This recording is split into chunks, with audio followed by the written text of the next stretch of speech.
Hello दोस्तों, नमस्कार। आपके अपने यूट्यूब चैनल चालिया स्मार्ट स्टडी में हार्दिक अभिनंदन व स्वागत। आज हम हमारा राजस्थान अध्ययन की पाठों की श्रृंखला में अध्याय 6 का अध्ययन करेंगे। इससे पहले हमने 1 से लेकर 5 अध्यायों का अध्ययन कर लिया था।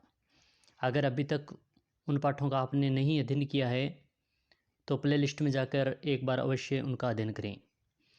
हमारा राजस्थान पाठ्यपुस्तक कक्षा 6 से लेकर कक्षा 12 तक बहुत ही महत्वपूर्ण है परीक्षा की दृष्टि से, क्योंकि इनमें से प्रश्न बहुत बार परीक्षा में देखे जाते हैं और इन पाठ्यपुस्तकों से प्रश्न आ भी रहे हैं और आते भी रहेंगे।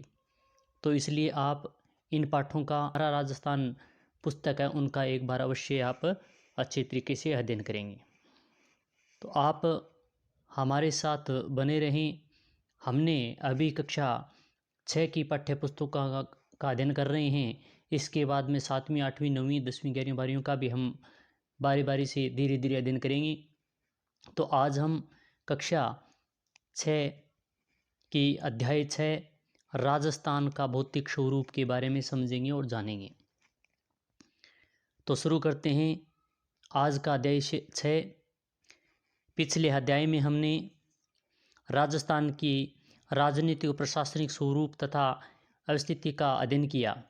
लेकिन क्या आप जानते हैं कि राजस्थान में भौतिक प्रदेश कितने हैं? राज्य की पर्वतमाला की सबसे ऊंची चोटी कौन सी है? यहाँ की जलवायु कैसी है? आइए हमारे राज्य से संबंधित इन सभी प्रश्नों के उत्तर इस अध्याय में समझते हैं। राजस्थान का भौतिक स्वरूप अत्यंत ही जटिल एवं विविधता युक्त है। राज्य के मध्यवर्तीय भाग में स्थित अरावली पर्वतमाला विश्व की प्राचीनतम पर्वतमालाओं में से एक है। परीक्षा में ऐसा पूछा भी गया है कि विश्व की सबसे प्राचीनतम पर्वतमाला कौन सी है, तो वह कौन सी है? अरावली। राज्य का पश्चिमी भाग मरुस्थल है, दक्षिणी पूर्वी भाग पठारी है। अतः भू संरचना के आधार पर राजस्थान को 4 भौतिक प्रदेशों में बांटा गया है। राजस्थान को 4 भौतिकी प्रदेशों में बांटा गया है। पहला है थार का मरुस्थल, दूसरा है अरावली पर्वत, तीसरा है पूर्वी मैदान और चौथा है दक्षिणी पूर्वी पठार। ये आगे प्रश्न भी है अंत में पाठ्यपुस्तक का। पहला है थार का मरुस्थल। भारत के पश्चिमी सीमा से लेकर मध्य राजस्थान में अरावली तक राजस्थान के पश्चिमी भाग में विशाल थार का मरुस्थल स्थित है। यह राज्य के 12 जिलों में लगभग 61% भाग में फैला हुआ है। तो अगर प्रतिशत के हिसाब से पूछे तो यह लगभग 61% भाग में फैला हुआ है। यहाँ राजस्थान की 40% जनसंख्या निवास करती है। यानी थार का मरुस्थल है वो 61% भाग में फैला हुआ है और इस मरुस्थल में 40% जनसंख्या निवास करती है और इस मरुस्थल के अंतर्गत 12 जिले आते हैं। यह मरुस्थल विश्व के अन्य मरुस्थलों की तुलना में अधिक जनघनत्व, पशु घनत्व, वर्षा व खनिज विविधता, वनस्पति, कृषि, सिंचाई के साधन, सर्वाधिक जैव विविधता आदि के कारण विश्व का सबसे धनी मरुस्थल कहलाता है। परीक्षा में ऐसा पूछा भी गया था कि विश्व का सबसे धनी मरुस्थल कौन सा है, तो वो थार का मरुस्थल। बाड़मेर, जैसलमेर, बीकानेर में स्थित रेतीले मरुस्थलीय भाग को भारतीय महामरुस्थल कहा जाता है। यानी महामरुस्थल के अंतर्गत कौन कौन से जिले आते हैं, तो बाड़मेर, जैसलमेर और बीकानेर। इस क्षेत्र में रेतीली मिट्टी व रेत के टीले पाए जाते हैं जो हवा के साथ अपना स्थान बदल देते हैं। इन बालू का स्तूप एवं स्थानीय भाषा में दोहरे कहते हैं। थार के मरुस्थल को धरातलीय विशेषताओं के आधार पर मरुभूमि, घग्गर का मैदानी भाग, अर्ध मरुस्थलीय भाग, नागौर की उच्च भूमि तथा अंतर्प्रभावी प्रदेशों में भी विभक्त किया गया है। दूसरा है अरावली पर्वत प्रदेश। राजस्थान के मध्य भाग में दक्षिणी पश्चिमी से उत्तर पूर्व दिशा में राज्य के लगभग 9% भाग पर अरावली पर्वतमाला विस्तृत है। यह विश्व की के सबसे प्राचीन पर्वतों में से एक है, जो दक्षिणी में गुजरात से खेड़ब्रह्मा से उत्तर के में दिल्ली के रायसीना तक 692 किलोमीटर पर विस्तृत है। यानी अरावली पर्वतमाला की कुल लंबाई पूछे तो 692 किलोमीटर, और राजस्थान के अंदर इसकी लंबाई कुछ पूछे राजस्थान के अंदर तो 550 किलोमीटर। अरावली पर्वतमाला राजस्थान को दो भागों में विभाजित करती है, पूर्वी राजस्थान व पश्चिमी राजस्थान। अरावली पर्वतमाला राजस्थान का सबसे उच्च भूभाग है। इस पर्वतमाला से विभिन्न प्रकार के खनिज संसाधन पाए जाते हैं या प्राप्त होते हैं। अरावली पर्वतमाला मरुस्थल के पूर्व की ओर प्रसार को रोकती है, यानी मरुस्थल को प्रसार को रोकने वाली अरावली ही मुख्य कार्य करती है। अरावली पर्वतमाला मरुस्थल के पूर्व की ओर प्रसार को रोकती है, यानी मरुस्थल का जो प्रसार धीरे धीरे बढ़ रहा है उसको पूर्व की ओर जाने से अरावली रोकती है। इस पर्वतमाला में अधिकांश नदियों के उद्गम स्थल हैं। इस क्षेत्र में विभिन्न प्रकार की वनस्पति, वन्य जीव एवं जड़ी बूटियाँ पाई जाती है। अरावली पर्वतमाला मानसून को रोककर पूर्व एवं दक्षिणी राजस्थान में वर्षा कराती है। इन्हीं कारणों से अरावली को राजस्थान की जीवन रेखा कहा जाता है। यानी अरावली पर्वतमाला मानसून को रोककर वर्षा कराने में मुख्य सहायक है, इसीलिए अरावली को राजस्थान की जीवन रेखा कहा जाता है। राजस्थान में अरावली पर्वतमाला की सबसे ऊंची पर्वत चोटी गुरु सीकर है। यह सिरोही जिले के माउंट आबू में स्थित है, जिसकी ऊंचाई 1722 मीटर है। राजस्थान के भौतिक प्रदेश के बारे में बताया गया है। यह मैप बहुत ही सुंदर तरीके से दर्शाया गया है। आप अवश्य वीडियो को रोक कर इसको अवश्य इसका अध्ययन करें। यह घग्गर का मैदान है, गंगानगर हनुमानगढ़ जिला। यह मरुस्थलीय या बालू का स्तूप जैसे जैसलमेर, बाड़मेर क्षेत्र के अंदर यह बागड़ क्षेत्र आता है। यह शेखावाटी सिकरवाला क्षेत्र है। यह लूनी बेसिन क्षेत्र है और यह अरावली का भाग है। ये चंबल बेसिन क्षेत्र, बनास बेसिन क्षेत्र है। यह माई का मैदान और हड़ौती का मैदान, यह विंध्याचल का गार भूमि।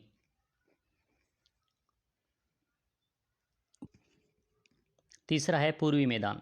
राजस्थान का पूर्वी मैदानी भाग चंबल, बनास, बाणगंगा व उसकी सहायक नदियों द्वारा निर्मित है, जो विस्तृत रूप से गंगा के मैदान का ही प्रवाह है। यह मैदान राज्य के लगभग 23% भाग में फैला हुआ है। चंबल नदी के आसपास कोटा से धौलपुर तक का क्षेत्र नाली अपरदन के कारण अत्यधिक उबड़ खाबड़ हो गया है, जिसे चंबल भीड़ या डांग या उत्खात भूमि के नाम से जाना जाता है। चंबल भूमि के भीड़ क्षेत्र या डांग या उत्खात भूमि क्षेत्र है वो चंबल के आसपास कोटा और धौलपुर तक का विस्तृत भूभाग जो नाली अपरदन के कारण उबड़ खाबड़ हो गया वही भाग है। राजस्थान के सबसे उपजाऊ एवं सर्वाधिक जनघनत्व वाले इस क्षेत्र में राजस्थान की लगभग 40% जनसंख्या निवास करती है। यह सबसे उपजाऊ भाग है।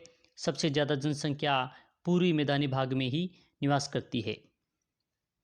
राजस्थान के दक्षिणी बांसवाड़ा व प्रतापगढ़ जिलों में माही और सहायक नदियों द्वारा निर्मित कुछ मैदानी भाग है, जिसे माही के मैदान के रूप में जाना जाता है।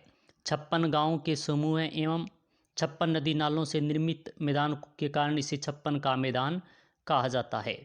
ऐसा पूछा भी गया है कि 56 का मैदान कहाँ फैला हुआ है, कौन से जिलों में फैला हुआ है, तो बांसवाड़ा और प्रतापगढ़ जिले में। यह 56 गांवों के समूह व 56 नदी नालों से निर्मित मैदान है। चौथा आता है दक्षिणी पूर्वी पठारी प्रदेश। राजस्थान के दक्षिणी पूर्वी भाग में प्राचीन काल में हाड़ावंशी शासकों का क्षेत्र होने के कारण हड़ौती का पठार भी कहा जाता है। राज्य के लगभग 7% भाग में फैले इस पठारी क्षेत्र की अधिकांश मिट्टी लावा निर्मित मध्यकाली है, जो उपजाऊ मिट्टी है। ये सबसे उपजाऊ मैदान है। इस मैदान में पठारी में अधिकांशतः मिट्टी लावा निर्मित मध्यकाली है, जो फसल के लिए अति। राजस्थान के अन्य पठारों में प्रमुख है सिरोही में स्थित उड़िया व आबू, उदयपुर एवं राजसमंद में स्थित भारोट का पठार, चित्तौड़ में स्थित मेसा का पठार, चित्तौड़गढ़ व भीलवाड़ा जिले के पूर्वी भाग में स्थित उपरमाल का पठार और उदयपुर और प्रतापगढ़ में स्थित लासड़िया का पठार प्रमुख है। ये प्रमुख अन्य राजस्थान के पठार हैं जो परीक्षा की दृष्टि से बहुत बार परीक्षा में पूछे भी गए हैं। उड़िया का पठार व आबू का पठार बहुत इंपॉर्टेंट है। उदयपुर राजसमंद में भरोट का पठार है और चित्तौड़गढ़ में मेसा का पठार है। चित्तौड़गढ़ और भीलवाड़ा के मध्य उपरमाल का पठार है। उदयपुर और प्रतापगढ़ के मध्य लासड़िया का पठार फैला हुआ है। अब है जलवायु व ऋतु चक्र। राजस्थान की जलवायु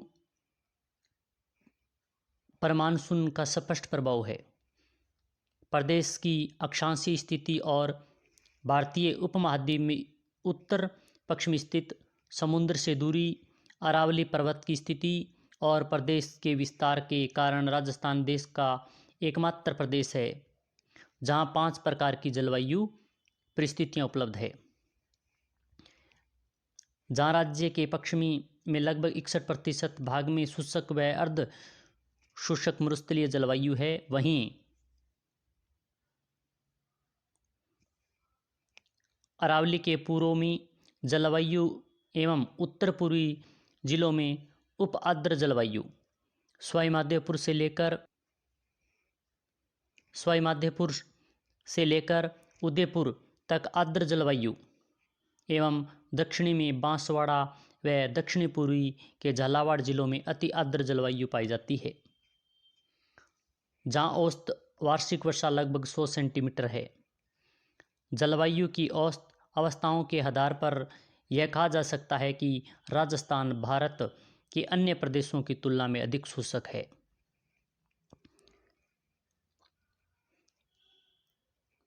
राजस्थान के मानचित्र को देखकर शिक्षक की सहायता से भौतिक प्रदेशों में स्थित जिलों के नाम भौतिक प्रदेश हम अभी पढ़कर आए हैं, जैसे थारका मरुस्थल और दूसरा था अरावली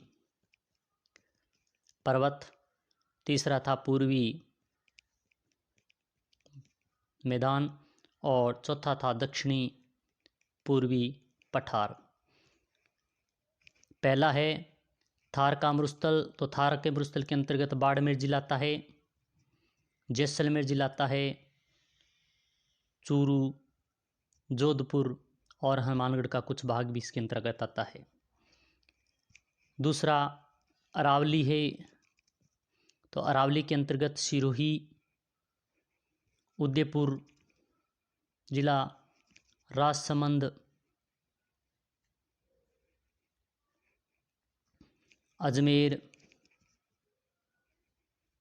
दौसा, अलवर जिला। और तीसरा पूर्वी मैदानी प्रदेश की बात करें तो इसमें जयपुर जिला, अलवर जिला, भरतपुर जिला, धौलपुर जिला, करौली जिला, सवाई माधोपुर, टोंक और भीलवाड़ा। चौथा व अंतिम दक्षिणी पूर्वी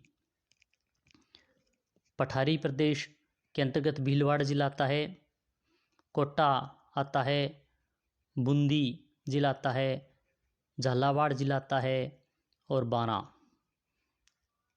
ये मुख्य इसके अंतर्गत जिले आते हैं। औसत वार्षिक वर्षा वाला स्थान, जैसे ये यहाँ पर 20 सेंटीमीटर से भी कम वर्षा होती है। जैसलमेर के अंदर इन जिलों में 30 सेंटीमीटर से भी औसत कम वर्षा होती है। 40-50 अलग अलग ये सेंटीमीटर में दर्शाए गए हैं। जैसा कि आप जानते हैं, राजस्थान के मुख्यतः 3 ऋतुएं पाई जाती है। ग्रीष्म ऋतु जो मार्च से जून तक, वर्षा ऋतु जो जुलाई से सितंबर तक, और शीत ऋतु अक्टूबर से फरवरी तक। पहले है ग्रीष्म ऋतु। इस ऋतु में तापमान विभिन्न क्षेत्रों में सामान्यतः 30 से 40 डिग्री सेंटीग्रेड से अधिक रहता है। पश्चिम राजस्थान में विशेषकर जैसलमेर, बाड़मेर, बीकानेर, जोधपुर, गंगानगर, चूरू आदि जिलों का तापमान 40 से 45 डिग्री सेंटीग्रेड तक हो जाता है। थार मरुस्थल रेतीला होने के कारण भारत में अत्यधिक गर्म प्रदेशों में से एक है।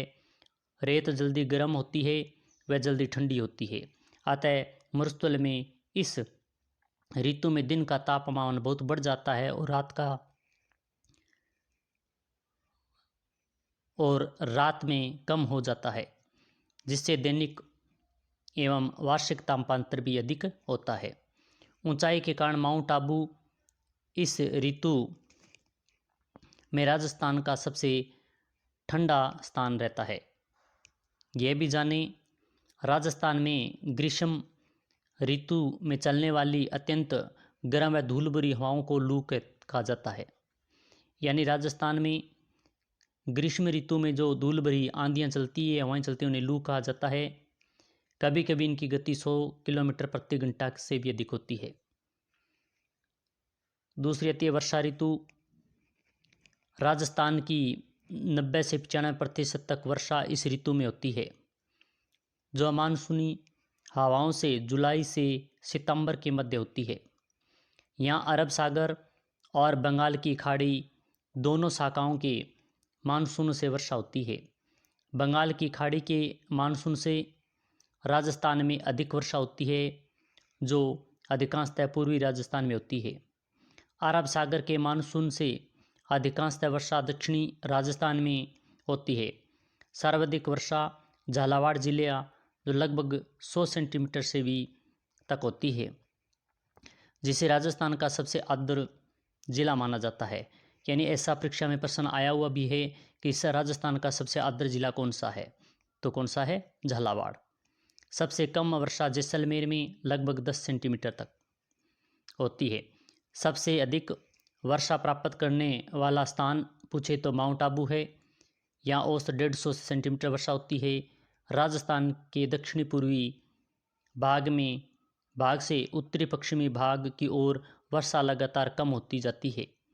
अरावली के पूर्व में 50 सेंटीमीटर से अधिक एवं पश्चिमी में 50 सेंटीमीटर से भी कम वर्षा होती है। आगे है शीत ऋतु।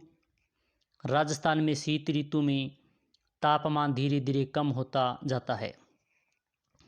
पश्चिमी राजस्थान में रेत के अत्यधिक ठंडे हो जाने से तापमान में 0 डिग्री सेंटीग्रेड या कुछ स्थानों पर इससे भी कम हो जाता है।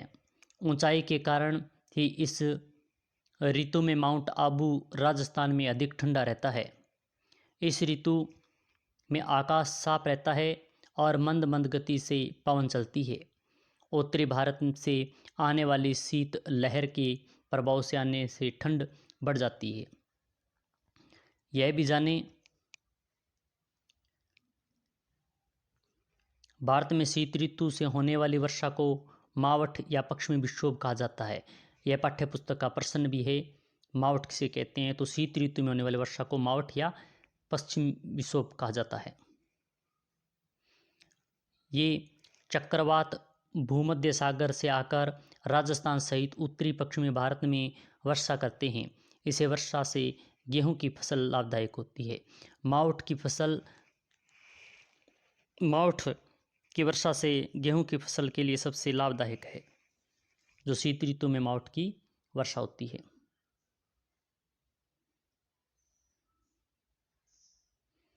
अकाल और मरुस्थलीकरण। राजस्थान में विशेषकर पश्चिमी राजस्थान में विशेषकर पश्चिमी राजस्थान में बार बार अकाल व सूखा पड़ता है। इसका कारण है वर्षा का सामयिक, अपर्याप्त, अनिश्चित, अनियमित होना। इसके कारण पशु पक्षियों के लिए चारा, पानी, मनुष्यों के लिए अनाज व पेयजल की कमी की स्थिति हो जाती है, जिसे अकाल कहा जाता है। कम वर्षा यहाँ के जलवायु का प्राकृतिक स्वभाव है, लेकिन मानवीय स्वार्थों ने जिस तरह से विवेकहीन ढंग से वनों की कटाई की है, भूमिगत जल का अतिदोहन किया है, पारस्परिक रूप से संसाधनों का प्रबंध की उपेक्षा की है, उसका प्रतिकूल प्रभाव प्रदेश की आर्थिक और सामाजिक जीवन पर पड़ा है। भौतिकी दशाओं एवं मानवीय कार्यों द्वारा जलवायु जब उपजाऊ भूमि बंजर व रेतीली मिट्टी में परिवर्तित हो जाती है तो उस क्रिया को मरुस्थलीकरण कहते हैं। राजस्थान के पश्चिमी भाग में लगातार मरुस्थल का विस्तार हो रहा है, फिर भी वृक्षारोपण द्वारा उसे कम करने के प्रयास किए जा रहे हैं।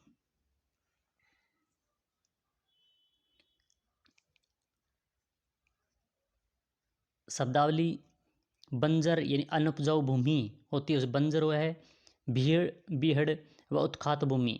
नदी जल के कटाव से बनी उबड़ खाबड़ भूमि ही बीहड़ भूमि है। समवर्षा रेखा मानचित्र पर समान वर्षा वाले स्थानों को जोड़ने वाली काल्पनिक रेखाएं होती है, वो समवर्षा रेखा। ऋतु के अनुसार अपनी दिशा बदलने वाली हवाएं मानसूनी हवाएं होती है। अपर्दन जल या पवन द्वारा मृदा का कटाव होना अपर्दन है। अभ्यास प्रश्न, निम्नलिखित में से कौन सा भौतिक प्रदेश राजस्थान में स्थित नहीं है? अरावली पर्वत, पूर्वी मैदान, थार मरुस्थल या हिमालय पर्वत। इनमें से हिमालय पर्वत भौतिक प्रदेश राजस्थान में स्थित नहीं है। अरावली पर्वतमाला की सबसे ऊंची चोटी कौन सी है? गुरु शिखर या एवरेस्ट, जरगाजी या कंचनजंगा। तो इन चारों में से जो राजस्थान में की अरावली में स्थित सबसे ऊंची चोटी है वो है गुरु शिखर, जिसकी ऊंचाई 1722 मीटर है। चंबल नदी के आसपास क्षेत्र खालिस्तान अपर्दन के कारण अत्यधिक उबड़ खाबड़ हो जाता है तो वह नाली, इसमें लिखा हुआ भी है। यानी चंबल नदी के आसपास का क्षेत्र नाली अपर्दन के कारण अत्यधिक उबड़ खाबड़ हो गया है। उपजाऊ भूमि का बंजर व रेतीली मिट्टी में परिवर्तित खाली स्थान कहलाता है तो वह मरुस्थलीकरण। अति उत्तरात्मक प्रश्न 2 हैं। राजस्थान का कौन सा क्षेत्र प्रतिवर्ष सूखे का सामना कर रहा है?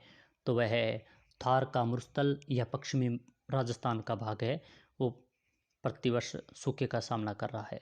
मावठ, अभी हम पढ़ के आए हैं कि भारत में शीत ऋतु में होने वाली वर्षा मावठ होती है। तो यह पाठ परीक्षा की दृष्टि से बहुत ही इम्पोर्टेंट और यह भौतिकी